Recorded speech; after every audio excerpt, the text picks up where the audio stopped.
Welcome to this quantum security and defense presentation. Case Study Country-wide QKD network throughout the Maltese Islands. And thank you for being a valued member of our community. Andre Xuereb is a full professor of quantum physics at the University of Malta, where he established the Quantum Research Group, and founder and CEO of Merqury Cybersecurity. He read for an undergraduate degree in mathematics and physics at the University of Malta, a PhD in theoretical physics at the University of Southampton in the UK, and a master's degree in entrepreneurship at the University of Malta. He is currently reading for a master's degree in diplomacy. Since 2021, Andre is Malta's ambassador for digital affairs. In addition to this, he is also chief scientific officer of an artificial intelligence startup, married to a lawyer, and the proud father of 3 wonderful children.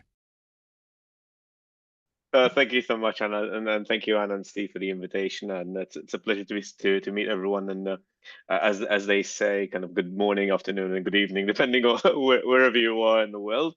And yes, so I'm Andre. I'm a professor of physics, quantum physics at the University of Malta. I'm founder and CEO of Mercury Cybersecurity, and actually, I've also got a diplomatic job, but let's not worry about that for now. And I thought today, kind of in the spirit of the conversation we've been having now, I thought today I'd kind of present some of the work we've been doing in Malta to build a quantum network, and I'll speak a bit around to the context around that as well. Present some of the challenges and how we've been solving or attempting to solve some of these challenges, and hopefully kind of I'll each of you will find something interesting, and we can discuss later or during the Q&A. Feel free to reach out, and if you want to discuss further on the if there's any points of common interest. So first of all, I mean, this audience might be familiar, it's probably familiar with this point, but I it's nice to kind of begin with a fresh slate, blank slate rather. And ultimately, we know nowadays, we've known for a few years, that communication systems are no longer safe. What does that mean? It means that if someone has access to a quantum computer, for instance, they will be able to reverse engineer or break into our communications, our encryption methods. And this is also wrapped up in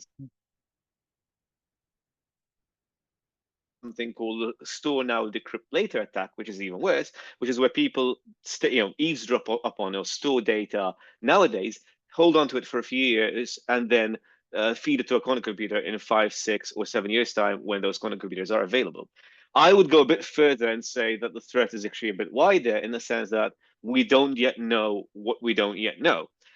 There might be classical high performance computing algorithms which will come online in 5, 10 years from now, that we know nothing about, which could also break some forms of cryptography that we use nowadays. So in other words, the threat is broader than just quantum, but at least it's good that the media is already kind of focusing on this, the quantum threat at least.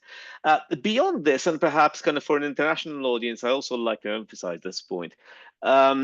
Depending on where you are in the world, but particularly in Europe, it's not just a question of, well, we would like to have secure communications because secure communications are nice.